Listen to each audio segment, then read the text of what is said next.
श्रीगुरुभ्यो नमः। हरि ओम। जन्माद्यस्य यतोऽन्वयादितरतश्चार्तेषु विघ्नस्वराट् तेने ब्रह्महृदाय आदिकवये मुह्यन्ति यं सूरयः। तेजो वारिवृतां यथा विनिमयो यत्र त्रिसर्गो मृषा धाम्ना स्वेन सदा निरस्तकुहकं सत्यं परं धीमहि। सृष्टिस्थित्यप्येहानि अतिदिशितमो बन्धमोक्षाश्च यस्मात् अस्य श्री ब्रह्मरुद्र प्रभृतिसुरनरद्वेष शत्रात्मकस्य विष्णोर्व्यस्ता समस्ता सकलगुणनिधिः सर्वदोषव्यपेतः पूर्णानन्दाव्ययो यो गुरुतपिपरमश्चिन्तयेकं महन्तम्।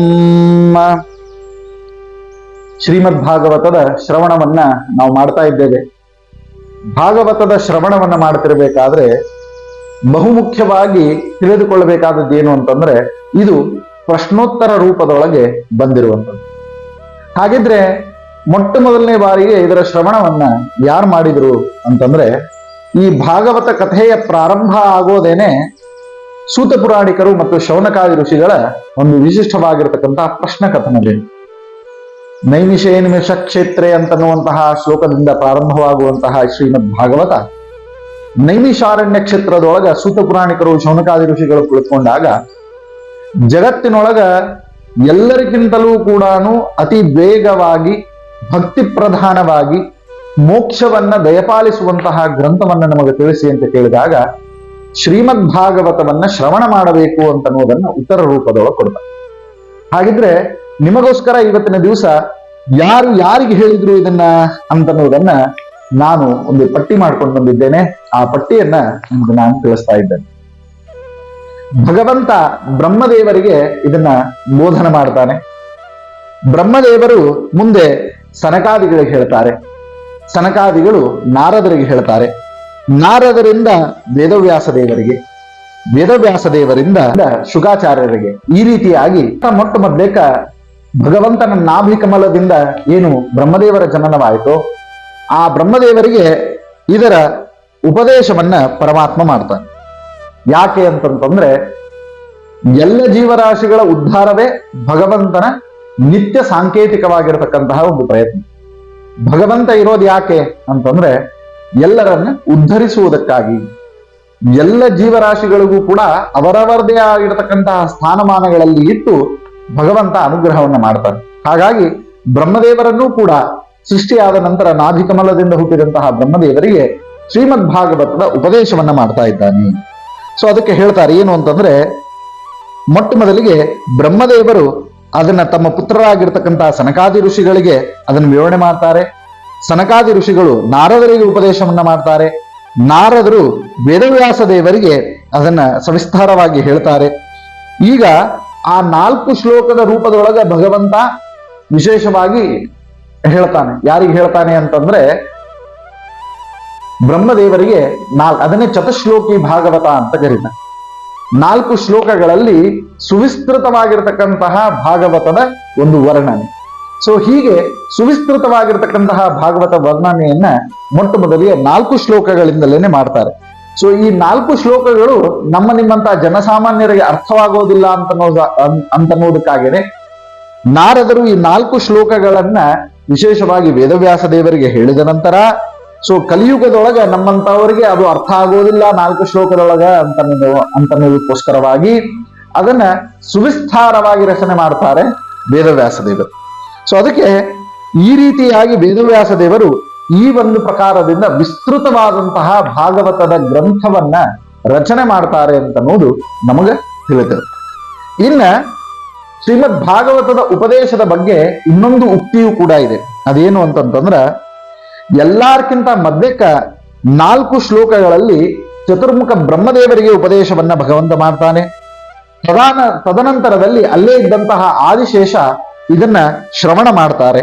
ಶ್ರವಣ ಮಾಡಿದ ನಂತರ ಸನತ್ ಕುಮಾರರಿಗೆ ಆದಿಶೇಷರು ಉಪದೇಶವನ್ನ ಮಾಡ್ತಾರೆ. ತದನಂತರದಲ್ಲಿ ಸನತ್ ಕುಮಾರರು ಸಂಜಯನಿಗೆ ಹೇಳ್ತಾರೆ. ಸನತ್ ಕುಮಾರ ಸಂಜಯರಿಗೆ ಹೇಳಿದ ನಂತರ ಸಂಜಯರು ಪರಾಶರರಿಗೆ ಹೇಳ್ತಾರೆ. ಪರಾಶರರು ಮೈತ್ರೇಯರಿಗೆ ಹೇಳ್ತಾರೆ. ಮೈತ್ರೇಯ ವಿದುರನಿಗೆ ಹೇಳ್ತಾನೆ. ಮುಂದೆ ಪರೀಕ್ಷಿತ ಮಹಾರಾಜ ಅವನು ಉಪವಾಸವನ್ನ ಮಾಡಿಕೊಂಡು ಬಂದು ಕುತ್ಕೊಳ್ತಾನೆ.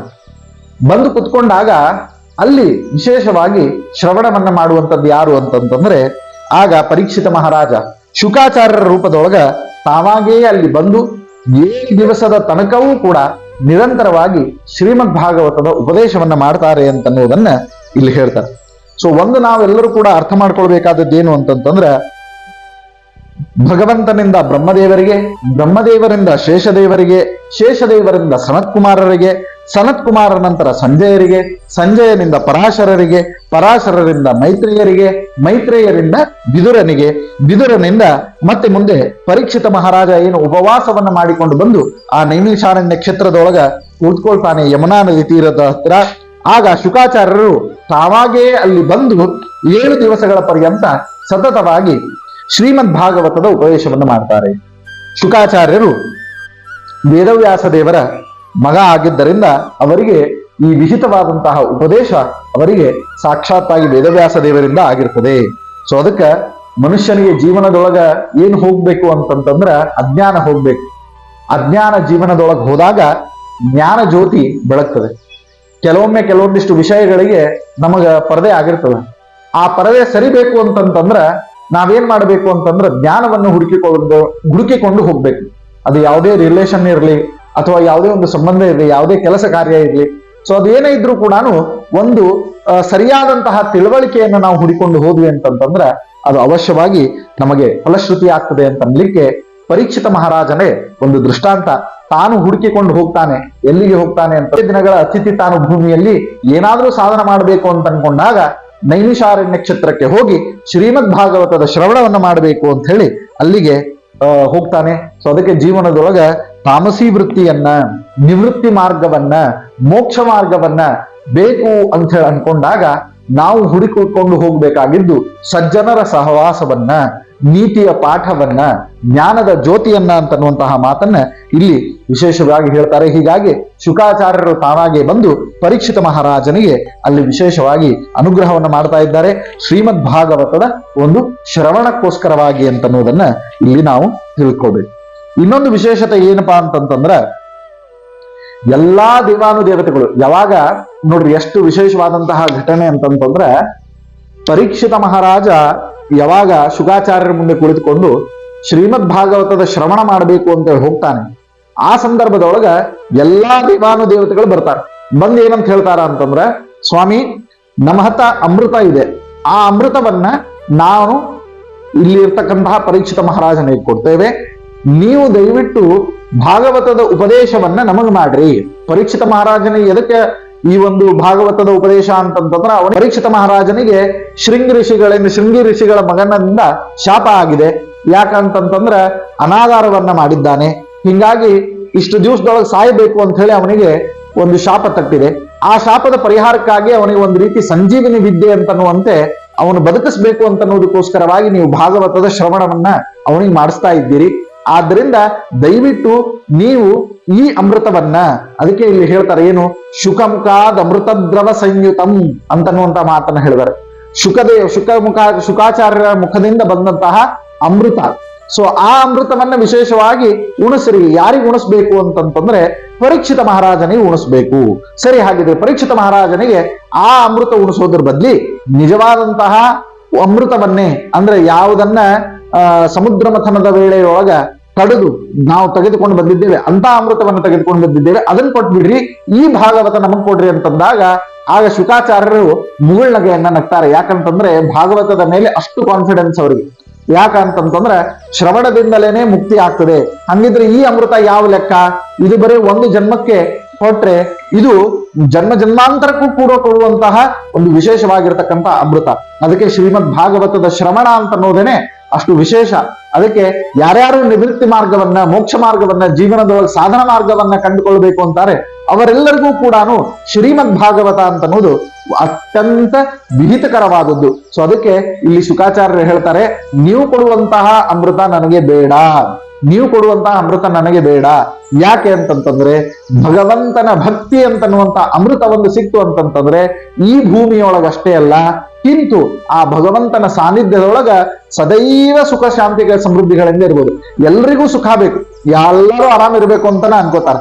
ಆದ್ರೆ ಆರಾಮಿರ್ಲಿಕ್ಕೆ ಏನ್ ಮಾಡ್ಬೇಕು ಅಂತ ಅನ್ನೋದು ಯಾರಿಗೂ ಗೊತ್ತಿಲ್ಲ. ಅದಕ್ಕೆ ಶುಕಾಚಾರ್ಯರು ಹೇಳ್ತಾರೆ, ಜೀವನದೊಳಗ ಅಷ್ಟೇ ಅಲ್ಲ, ಕಿಂತು ಜೀವನದ ನಂತರವೂ ಕೂಡ ನಿಮಗೆ ಯಾವ್ದಾದ್ರೂ ಸುಖವನ್ನು ಕೊಡ್ಲಿಕ್ಕೆ ಸಾಧ್ಯ ಇದೆ ಅಂತಂತಂದ್ರೆ ಅದು ಶ್ರೀಮದ್ ಭಾಗವತ ಮಾತ್ರ ಅಂತ ಹೇಳಿ ಆ ಅಮೃತವನ್ನ ಸರಿಸ್ಬಿಡ್ತಾರೆ. ಇದನ್ನ ಬ್ರಹ್ಮದೇವರು ನೋಡಿ ಗಾಬರಿ ಆಗ್ತಾರೆ. ನಾನು ಕೇವಲ 4 ಶ್ಲೋಕಗಳಲ್ಲಿ ಈ ಭಾಗವತವನ್ನು ಕೇಳಿದ್ದೆ, ಅಂತಹ ಶುಕಾಚಾರ್ಯರು ಈ ಅಮೃತವನ್ನೇ ಸರಿಸಿ ಇವತ್ತಿನ ದಿವಸ ನಮಗೆ ಈ ಒಂದು ಉಪದೇಶವನ್ನು ಮಾಡ್ತಾ ಇದ್ದಾರಲ್ಲ ಅಂತ ಹೇಳಿ ತಾವು ಕೂಡ ಶ್ರೀಮದ್ ಭಾಗವತದ ಒಂದು ಹಿರಿಮೆಯನ್ನ ಅರಿಲಿಕ್ಕೆ ಅಂತ ಹೇಳಿ ಏನ್ ಮಾಡ್ತಾರ ಅಂತಂದ್ರೆ ತಕ್ಕಡಿಯನ್ನ ತರಿಸ್ತಾರೆ. ನೋಡ್ರಿ, ಬ್ರಹ್ಮದೇವರು ಏನ್ ಮಾಡಿದ್ರು ಅಂತಂತಂದ್ರೆ ಒಂದು ತಕ್ಕಡಿಯನ್ನು ತರಿಸಿದ್ರಂತೆ. ತಕ್ಕಡಿಯನ್ನು ತರಿಸಿ ಅಲ್ಲಿ ಎಲ್ಲಾ ಕರ್ಮಗಳನ್ನ, ವಿಧಿವಿಧಾನಗಳನ್ನ, ಎಷ್ಟೆಷ್ಟೋ ಯಜ್ಞ ಯಾಗಗಳನ್ನ, ಕರ್ಮಾನುಷ್ಠಾನಗಳನ್ನ, ದೇವತಾ ಪ್ರದಕ್ಷಿಣೆಯನ್ನ, ತೀರ್ಥ ಯಾತ್ರೆಗಳನ್ನ ಎಲ್ಲಾ ಮಾಡಿದಂತದ್ದರ ಪುಣ್ಯವನ್ನ ಒಂದು ಕಡೆಗೆ ಸಂಗ್ರಹ ಮಾಡಿ ಇಟ್ರಂತೆ, ಮತ್ತೊಂದು ಕಡೆಗೆ ಶ್ರೀಮದ್ ಭಾಗವತದ ಪುಸ್ತಕವನ್ನು ಇಟ್ರಂತೆ. ಆಗ ಶ್ರೀಮದ್ ಭಾಗವತದ ಪುಸ್ತಕದ ಏನು ಒಂದು ಭಾರ ಇದೆ ಆ ಭಾರ ಮೇಲ್ ಹೋಯಿತು.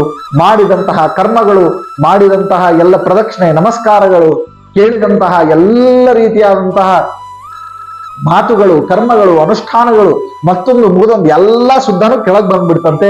ಶ್ರೀಮದ್ ಭಾಗವತ ಗ್ರಂಥ ಮೇಲ್ ಹೋಯಿತು ಅಂತ ಹೇಳಿ ಈ ರೀತಿಯಾಗಿ ಬ್ರಹ್ಮದೇವರು ಮಾಡಿದಂತಹ ತಕ್ಕಡಿಯ ತುಲಾಭಾರದೊಳಗೆ ಜ್ಞಾನದ ಭಾರವನ್ನು ಹೊತ್ತಂತಹ, ಭಗವಂತನ ಬಗ್ಗೆ ತಿಳುವಳಿಕೆಯನ್ನು ಕೊಡ್ತಕ್ಕಂತಹ, ವಿಶೇಷವಾಗಿ ನಿವೃತ್ತಿ ಮಾರ್ಗವನ್ನ ಹೇಳ್ತಕ್ಕಂತಹ ಶ್ರೀಮದ್ ಭಾಗವತ ಗ್ರಂಥ ಇದು ಮೇಲ್ಗಡೆ ಹೋಯಿತು ಅಂತನ್ನುವಂತಹ ಮಾತನ್ನ ನಾವು ಕೇಳ್ತಾ ಇದ್ದೇವೆ. ಹಾಗಿದ್ರೆ ಶ್ರೀಮದ್ ಭಾಗವತ ಅಂತನ್ನೋದು ನಮಗೆ ನಿಮಗೆಲ್ಲರಿಗೂ ಕೂಡ ಶುಖಂಕಾದ ಮೃತದ್ರವ ಸಂಯುತಂ ಅಂತನ್ನುವಂತೆ ನಮಗೆ ಬೇರೆ ಅಮೃತ ಅಂತನ್ನೋದು ಬೇಡ, ಕಿಂತು ಆ ಭಗವಂತ ಇವತ್ತಿನ ದಿವಸ ನಮಗೆ ಕೊಡುವಂತಹ ಈ ಅಮೃತದ ಜ್ಞಾನ ಯಾವುದು? ಶ್ರೀಮದ್ ಭಾಗವತ. ಸೊ ಇದರ ಒಂದು ಪಾನ ಮಾಡುವುದರಿಂದ ನಾವು ಎಲ್ಲರೂ ಕೂಡ ಈ ಮೋಕ್ಷಾದಿ ಫಲಗಳನ್ನು ತೆಗೆದುಕೊಳ್ಬಹುದು. ಅದಕ್ಕೆ ಹೇಳ್ತಾರೆ ಪಿಬತ ಭಾಗವತಂ ರಸಂ ಅಂತ.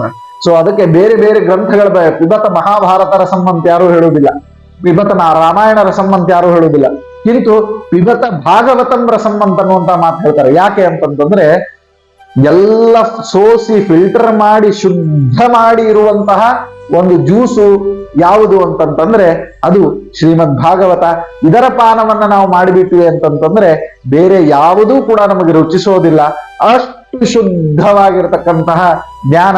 ಈ ಜ್ಞಾನದಿಂದ ಆ ಪರಮಾತ್ಮನ ಜ್ಞಾನವನ್ನ ಮಾಡಿಕೊಂಡು, ಆತ್ಮಜ್ಞಾನವನ್ನ ಮಾಡಿಕೊಂಡು ಜೀವನದಲ್ಲಿ ವಿಶಿಷ್ಟವಾದಂತಹ ಸಾಧನೆಯನ್ನ ಮಾಡೋಣ.